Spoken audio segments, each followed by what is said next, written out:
Hello മക്കളെ, ഇത്തവണത്തെ ഓണപരീക്ഷയ്ക്ക് ശേഷം നോക്കുകയാണെന്നുണ്ടെങ്കിൽ ഒരുപാട് സ്റ്റുഡൻസ് അത്ര ഹാപ്പി അല്ല. കാരണം അവർ വിചാരിച്ച ആ ഒരു മാർക്ക് സ്കോർ ചെയ്യാനായിട്ട് പലർക്കും സാധിച്ചിട്ടില്ല. അപ്പോൾ അതുകൊണ്ട് തന്നെ പലരും ഭയങ്കര ഡൗൺ ആയിട്ടാണ് ഈ ഒരു സിറ്റുവേഷനിലൂടെ കടന്നു പോയിക്കൊണ്ടിരിക്കുന്നത്. അപ്പോൾ കുറേ പേര് പറയുന്നൊരു കാര്യമാണ്, മിസ് ഞാൻ എത്ര സമയം ഇരുന്ന് പഠിച്ചാണെന്നറിയോ, ഈ പരീക്ഷയ്ക്ക് മുന്നേ ഓണപരീക്ഷയ്ക്ക് മുന്നേ ഞാൻ ഒരുപാട് സമയം ഇത്തവണയെങ്കിലും നന്നായിട്ട് പഠിക്കണം, നല്ല മാർക്ക് വാങ്ങണം എന്നൊക്കെ ആഗ്രഹിച്ചുകൊണ്ട് ആദ്യം മുതലേ തന്നെ നല്ല അടിപൊളിയായിട്ട് പഠിക്കാനിരുന്നതാണ്. ഒരുപാട് സമയമൊക്കെ ഞാൻ പരീക്ഷയുടെ തലേ ദിവസമൊക്കെ ഇരുന്നിട്ടുണ്ട്. പക്ഷെ എന്നിട്ടും എനിക്ക് വിചാരിച്ച ഒരു മാർക്ക് സ്കോർ ചെയ്യാനായിട്ട് സാധിച്ചില്ല. അപ്പോൾ അതുകൊണ്ട് തന്നെ മാർക്ക് കുറഞ്ഞ സമയത്ത് നമ്മൾ ഒബ്വിയസ്ലി എന്തായി പോയിട്ടുണ്ടായിരിക്കും, ഡൗൺ ആയിട്ട് പോയിട്ടുണ്ടായിരിക്കും അല്ലേ. അപ്പോൾ ആ ഒരു ഡൗൺ ആയിട്ട് നിൽക്കുന്ന സ്റ്റേജിൽ നമുക്ക് പഠിക്കാനൊന്നും തോന്നുന്നുണ്ടായിരിക്കില്ല. അത് മിസ്സിന് മനസ്സിലാക്കാനായിട്ട് പറ്റുന്നതായിരിക്കും. കാരണം നമ്മൾ വിചാരിച്ച ആ ഒരു എക്സ്പെക്ടേഷനിൽ അനുസരിച്ച് നമുക്ക് മാർക്ക് കിട്ടിയില്ലെങ്കിൽ നമുക്ക് പിന്നെ അതൊരു മടുപ്പ് പോലെ നമുക്ക് ഫീൽ ചെയ്യുന്നുണ്ടായിരിക്കും. ഭയങ്കര അയ്യോ ഇത് മിസ് ഭയങ്കര ഡാർക്കാണ്, ഇത് എന്നെ കൊണ്ടൊന്നും പറ്റുന്ന പരിപാടിയല്ല എന്നുള്ള രീതിക്കൊക്കെ നമ്മൾ ചിന്തിക്കാനായിട്ട് തുടങ്ങും അല്ലേ. എനിക്ക് ഇത്ര മാർക്കൊക്കെ വാങ്ങാനുള്ള കഴിവേ ഉള്ളൂ, ഈ വലിയ മാർക്കൊന്നും എന്നെ കൊണ്ട് നടക്കൂല എന്നൊക്കെയാണ് പലരും വിചാരിച്ചിട്ടുണ്ടായിരിക്കുക. അപ്പം അങ്ങനെ നമ്മൾ വിചാരിച്ചങ്ങ് തള്ളിക്കളയാൻ പറ്റില്ലല്ലോ, നമ്മളൊന്ന് ട്രൈ ചെയ്ത് നോക്കണ്ടേ. അപ്പോൾ അതിന് വേണ്ടിയിട്ടുള്ള കുറച്ച് കാര്യങ്ങളാണ് നിങ്ങൾക്ക് നിങ്ങളുടെ ആ ഒരു മൂഡ് ഒന്ന് മാറ്റിയെടുക്കാനുള്ള കുറച്ച് കാര്യങ്ങളാണ് ഈ ഒരു വീഡിയോയിലൂടെ മിസ് പറഞ്ഞു തരുന്നത്. അതായത് നമുക്ക് തീരെ പഠിക്കാൻ തോന്നുന്നില്ല എന്നുള്ള സിറ്റുവേഷനിൽ നമ്മൾ എന്താണ് ചെയ്യേണ്ടത്?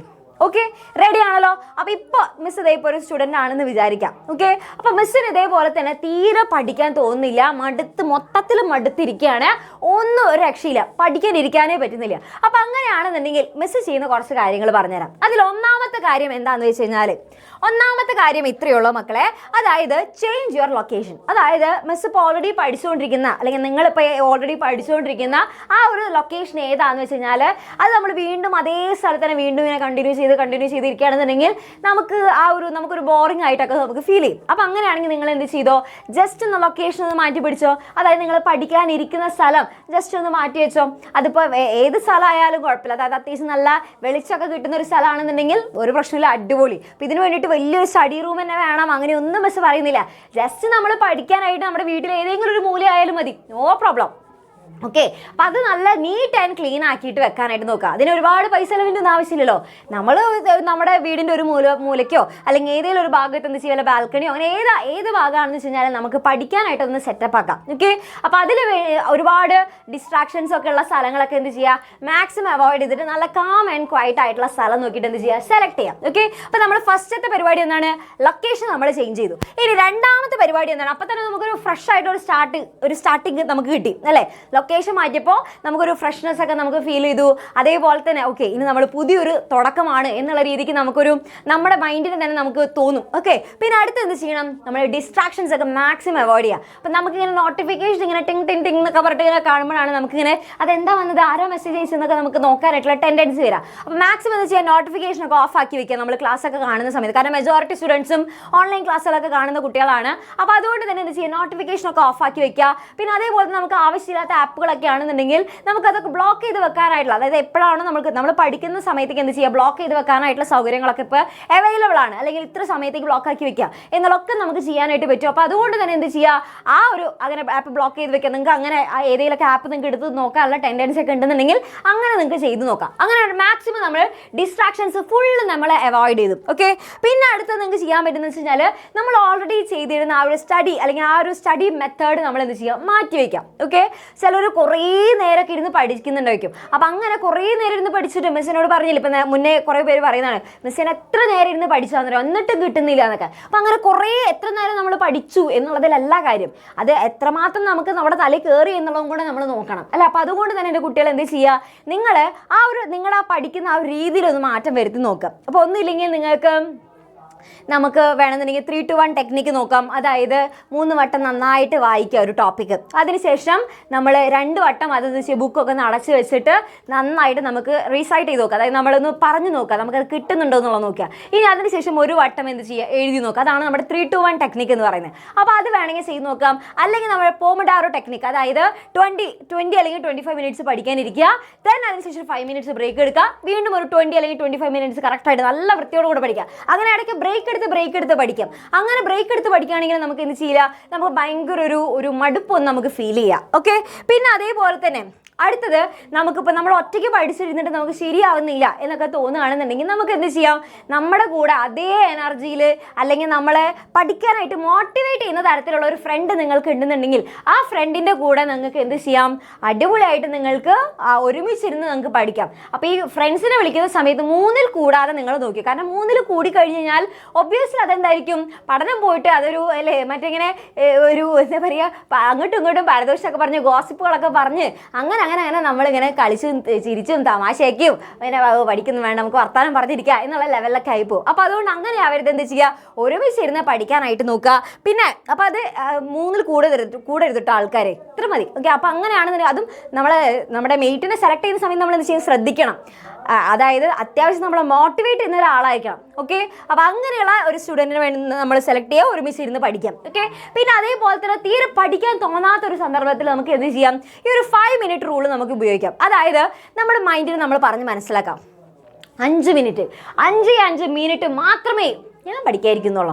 ഓക്കെ, അധികമൊന്നും ഞാൻ ഇരിക്കുന്നില്ല. നമുക്കിങ്ങനെ കുറേ സമയം നമ്മൾ ഓക്കെ ഇത്ര മണി മുതൽ ഈ 1 മണിക്കൂർ ഞാൻ പഠിക്കാനിരിക്കുന്നു എന്നൊക്കെ ആലോചിച്ച് കഴിഞ്ഞാൽ നമുക്ക് അമ്മേ അത്രയും നേരം ഇരുന്ന് പഠിക്കണ്ടേ എന്നൊക്കെ ഉള്ളൊരു തോന്നൽ വരും. ഒറ്റയടിക്ക് നമുക്ക് മടിയായിട്ട് പോകും. ഓക്കെ, പിന്നെ നമ്മൾ തുടങ്ങാനേ തോന്നില്ല. എപ്പോഴും ഒരു സ്റ്റാർട്ടിങ് ട്രബിളാണ് നമുക്ക് ഉണ്ടാവുക അല്ലേ. അപ്പോൾ ആ സ്റ്റാർട്ടിങ് ട്രബിൾ മാറ്റാൻ വേണ്ടിയിട്ട് നമ്മൾ എന്താ ആലോചിക്കുക, 5 മിനിറ്റ് ഞാൻ പഠിക്കാനിരിക്കുന്നുള്ളൂ എന്നുള്ളത് മനസ്സിലാലോചിക്കാം. ഓക്കെ, അങ്ങനെ 5 മിനിറ്റ് നിങ്ങൾ പഠിച്ചു കഴിഞ്ഞാൽ എന്താ ഗുണമെന്ന് വെച്ച് കഴിഞ്ഞാൽ നമ്മൾ തുടങ്ങിക്കഴിഞ്ഞാൽ പിന്നെ അങ്ങോട്ട് ശരിക്കും ആ തുടക്കം കിട്ടാനാണ്, പഠിക്കാനിരിക്കാനാണ് പ്രയാസം. അപ്പോൾ അതുകൊണ്ട് ഒന്ന് തുടങ്ങി കുറച്ചൊന്ന് 5 മിനിറ്റ് വൃത്തിക്ക് വായിക്കണം. ഓക്കെ, അപ്പോൾ 5 മിനിറ്റ് ഒന്ന് വായിച്ചു കഴിഞ്ഞാൽ നമുക്ക് മനസ്സിലാകും ഓക്കെ ഇത് അത്ര വലിയ പ്രശ്നമുള്ള കാര്യമൊന്നുമല്ല, നമ്മൾ വിചാരിക്കുന്ന പോലെ അത്ര ഭയങ്കര ബുദ്ധിമുട്ടൊന്നും ഇല്ല എന്നുള്ള കാര്യം നമുക്ക് മനസ്സിലാവും. പിന്നെ അങ്ങ് നമ്മൾ എന്തിരുന്നോളും, പിന്നെ അവിടെ അങ്ങോട്ട് ഇരുന്നോളും. ഓക്കെ, അപ്പോൾ 5 മിനിറ്റേ പഠിക്കുന്നുള്ളൂ എന്ന് വിചാരിച്ച് എന്ത് ചെയ്യുക, തുടങ്ങാം. ഓക്കെ, അപ്പം തന്നെ അങ്ങോട്ട് സെറ്റ് ആയിക്കോളും. റെഡി. പിന്നെ അതേപോലെ തന്നെ എന്ത് ചെയ്യുക, നമ്മുടെ പ്ലാനുകൾ നമ്മൾ അഡ്ജസ്റ്റ് ചെയ്യുക. അപ്പം നമ്മൾ വിചാരിച്ചു ഇന്ന് ഞാൻ മാത്സ് പഠിക്കുന്നു, പിന്നെ അതിന് ശേഷം ഇന്ന് ഇത്ര സമയം വരെ ഞാൻ മാത്സ് പഠിക്കുന്നു, പിന്നെ അതിനുശേഷം ഇത്ര സമയം വരെ നമ്മൾ സോഷ്യൽ പഠിക്കുന്നു എന്നൊക്കെ നിങ്ങൾ വിചാരിച്ചു എന്ന് വിചാരിക്കുക. കുറച്ച് നേരം മാത്സ് ഇങ്ങനെ പഠിച്ചു വന്നപ്പോഴേക്കും നിങ്ങൾക്ക് എന്താണ് ഭയങ്കര ക്ഷീണമായി തുടങ്ങി, ഭയങ്കര എന്താ പറയുക നിങ്ങൾക്ക് ബോറിംഗ് ആയി തുടങ്ങി, നിങ്ങൾക്ക് തലയിൽ കയറുന്നില്ല എന്നുള്ളൊരവസ്ഥ വന്നു എന്ന് വിചാരിക്കുക. അപ്പോൾ അങ്ങനെയാണെങ്കിൽ നിങ്ങൾ എന്ത് ചെയ്യാം, ആ ടഫ് സബ്ജക്റ്റ് മാറ്റി വെച്ചിട്ട് സിമ്പിളായിട്ടുള്ള ഏതെങ്കിലും സബ്ജക്റ്റുകളൊക്കെ നിങ്ങൾക്ക് പഠിക്കാം. ഓക്കെ, ഇപ്പോൾ എപ്പോഴും കുറേ സമയം ടഫ് തന്നെ ഇരുന്ന് പഠിക്കണമെന്നില്ല. അപ്പോൾ സിമ്പിളൊക്കെ എന്ത് ചെയ്യാം, സിമ്പിളായിട്ട് സബ്ജക്റ്റ്സ് ഒക്കെ ഇടയിൽ കയറ്റാം. അപ്പോൾ അങ്ങനെയാണെന്നുണ്ടെങ്കിൽ നമുക്ക് വലിയ പ്രയാസം വരില്ല. ചില ആൾക്കാർ ഒരേ സബ്ജക്റ്റിനെ ഒരു ദിവസം മൊത്തം ഇന്ന് പഠിക്കും. അങ്ങനെയൊക്കെ വരുമ്പോഴാണ് നമുക്ക് വിചാരിച്ച പോലെ അത്രയും നമുക്ക് ആക്റ്റീവായിട്ട് എല്ലാം ഒരുമിച്ചിരുന്ന് പഠിക്കാനായിട്ട് പറ്റില്ല. Okay, ready. അപ്പോൾ അങ്ങനെയൊക്കെ നിങ്ങൾക്ക് ചെയ്തു നോക്കുക. പിന്നെ അതേപോലെ തന്നെ നിങ്ങൾ ഏറ്റവും ഇമ്പോർട്ടൻ്റ് ആയിട്ട് ചെയ്യേണ്ട കാര്യമാണ് എന്ത്, നമ്മുടെ കാര്യം നോക്കാനായിട്ട് നമ്മളേ ഉള്ളൂ അല്ലേ. അപ്പോൾ അതുകൊണ്ട് തന്നെ നല്ല ഉറക്കം കിട്ടണം. ഓക്കെ, അപ്പോൾ ഒരു 8 മണിക്കൂർ അല്ലെങ്കിൽ 6 to 8 hours എന്തായാലും എൻ്റെ കുട്ടികൾക്ക് എന്തുണ്ടായിരിക്കണം, നല്ലോണം ഉറക്കം കിട്ടണം. അതും കൃത്യസമയത്ത്, രാത്രി അധികം നേരം ലേറ്റ് ആവാതെ കൃത്യസമയത്ത് ഉറങ്ങുക, കൃത്യസമയത്ത് തന്നെ എണീക്കുക. Okay, ready. പിന്നെ അതേപോലെ തന്നെ ഭക്ഷണമൊക്കെ എന്ത് ചെയ്യുക, നല്ല ഹെൽത്തി ആയിട്ടുള്ള ഭക്ഷണമൊക്കെ കഴിക്കുക. നട്ട്സും ഇതൊക്കെ കഴിച്ചോ, നല്ല നമ്മൾ ബ്രെയിൻ ഫുഡ്സ് എന്നൊക്കെ പറയും. ഓക്കെ, അപ്പോൾ അതുകൊണ്ട് നല്ല ഭക്ഷണം കഴിക്കുക, നല്ല ഹെൽത്തി ആയിട്ടിരിക്കുക. ഓക്കെ, ഇനി നിങ്ങൾക്ക് ഏറ്റവും ഇമ്പോർട്ടൻ്റ് ആയിട്ട് വേണ്ടതാണ് ഒരു സപ്പോർട്ടാണ് അല്ലേ. കാരണം നമുക്കിപ്പോൾ ടൈം ടേബിൾ ഒന്നും ഇല്ലല്ലോ. നമുക്കൊരു ടൈം ടേബിൾ സ്വന്തമായിട്ട് ഉണ്ടാക്കാന്ന് വെച്ചാൽ നിങ്ങൾക്ക് സ്വന്തമായിട്ട് ഉണ്ടാക്കാൻ ആഗ്രഹമുള്ളവർക്ക് അങ്ങനെ ഉണ്ടാക്കാം. ഇനി നിങ്ങൾക്ക് അങ്ങനെ സ്വന്തമായിട്ട് ടൈം ടേബിൾ ഉണ്ടാക്കാനായിട്ട് പറ്റുന്നില്ല മിസ്സേ, അങ്ങനെയാണെങ്കിൽ നിങ്ങൾക്ക് ഡെയിലി കറക്റ്റായിട്ട് ഓരോ ദിവസം എന്തൊക്കെ പഠിക്കണം അത് നല്ല സിസ്റ്റമാറ്റിക് ആയിട്ട് പഠിച്ചു പോകണം എന്നാണെങ്കിൽ നമ്മുടെ എക്സാം വിന്നറിൻ്റെ ബാച്ചിൽ നിങ്ങൾക്ക് ജോയിൻ ചെയ്യാം.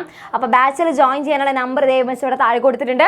അടിപൊളിയായിട്ട് പഠിക്കുക. അപ്പോൾ ഇനി അങ്ങോട്ടുള്ള എല്ലാ ക്ലാസ്സിൻ്റെയും ലൈവ് ആയിട്ടുള്ള ക്ലാസ്സുകൾ നിങ്ങൾക്ക് നമ്മുടെ ആപ്പിൽ അവൈലബിൾ ആയിരിക്കും. മുന്നേ നടന്നു പോയിട്ടുള്ള ക്ലാസ്സുകളുടെയൊക്കെ എല്ലാത്തിൻ്റെയും റെക്കോർഡഡ് ആയിട്ടുള്ള ലേണിംഗ് വീഡിയോസ് ആയിട്ട് നമ്മുടെ ആപ്പിൽ അവൈലബിൾ ആയിരിക്കും. പിന്നെ അതേപോലെ തന്നെ നോക്കുകയാണെന്നുണ്ടെങ്കിൽ മുന്നേ നടന്നു പോയിട്ടുള്ള ചാപ്റ്റർ വൈസ് ആയിട്ടുള്ള ടെസ്റ്റിൻ്റെ ക്വസ്റ്റ്യൻസും ആൻസേഴ്സും അതേപോലെ തന്നെ വർക്ക്ഷീറ്റും ഒക്കെ അവൈലബിൾ ആണ്. ഓക്കെ, പിന്നെ ഇനി വരാൻ പോകുന്ന ചാപ്റ്റേഴ്സിൻ്റെ ഒക്കെ ചാപ്റ്റർ വൈസ് ആയിട്ടുള്ള വർക്ക്ഷീറ്റ് ഒരുപാട് ക്വസ്റ്റ്യൻസ് വേണ്ടേ, അതിനാണ് വർക്ക്ഷീറ്റും അതേപോലെ തന്നെ ടെസ്റ്റുകൾ. ചാപ്റ്റർ കഴിയുമ്പോൾ ടെസ്റ്റ് ഉണ്ടായിരിക്കും. അതേപോലെ തന്നെ നമുക്ക് ഓരോ ശരിക്കുള്ള ക്രിസ്മസ് എക്സാമിനൊക്കെ മുന്നായിട്ട് മോഡൽ എക്സാം നമ്മൾ നടത്തുന്നതായിരിക്കും. പിന്നെ അതേപോലെ നോട്ട്സും നിങ്ങൾക്ക് കിട്ടുന്നതായിരിക്കും. ഓക്കെ, അപ്പോൾ ഇത്രയും ഫീച്ചേഴ്സ് നിങ്ങൾക്ക് വേണമെന്നാണെങ്കിൽ എന്ത് ചെയ്യുക, അടിപൊളിയായിട്ട് നമ്മുടെ ബാച്ചിൽ ജോയിൻ ചെയ്യുക. അപ്പോൾ ഫുൾ സെറ്റ് ആയിരിക്കും. ഓക്കെ, കാരണം പിന്നെ വേറെ ഒന്നും നമ്മൾ തപ്പിപ്പോണ്ട ആവശ്യം വരുന്നില്ല, എല്ലാവരും കുടക്കീഴിലുണ്ട്. ഓക്കെ, അപ്പോൾ അടിപൊളിയായിട്ട് പഠിക്കുക. അപ്പോൾ ഈ ഒരു വീഡിയോ നിങ്ങൾക്ക് വളരെയധികം യൂസ്ഫുൾ ആയി എന്നാണെന്നുണ്ടെങ്കിൽ എന്ത് ചെയ്യുക, മറക്കാതെ കമൻറ്റ് ബോക്സിൽ യൂസ്ഫുൾ ആയി മിസ്സേ എന്ന് പറഞ്ഞിട്ട് കമൻറ്റ് ചെയ്യുക. അങ്ങനെയാണെങ്കിൽ നിങ്ങൾക്ക് ഇതേപോലെയുള്ള ഒരുപാട് ടിപ്സുകളും കാര്യങ്ങളൊക്കെ ആയിട്ട് മിസ് ഇനിയും വരുന്നതായിരിക്കും. അപ്പോൾ വേഗം എന്ത് ചെയ്യുക, നിങ്ങൾക്ക് ഇതേപോലെയുള്ള വീഡിയോസ് ഇനിയും വേണമെന്നാണെങ്കിൽ മറക്കാതെ കമൻറ്റ് ബോക്സിൽ കമൻറ്റ് ചെയ്യുക. നിങ്ങളുടെ ഫ്രണ്ട്സിനൊക്കെ വേഗം തന്നെ ഷെയർ ചെയ്ത് കൊടുക്കുക. അപ്പോൾ അങ്ങനെയാണെങ്കിൽ എല്ലാവർക്കും ടാറ്റാ ബൈ ബൈ. അപ്പോൾ എന്ത് ചെയ്യുക, ഒരു പുതിയൊരു ഫ്രഷ് ആയിട്ടൊരു തുടക്കമാവട്ടെ. എല്ലാവർക്കും ഓൾ ദ വെരി ബെസ്റ്റ്. അടിപൊളിയായിട്ട് പഠിച്ചു തുടങ്ങാം.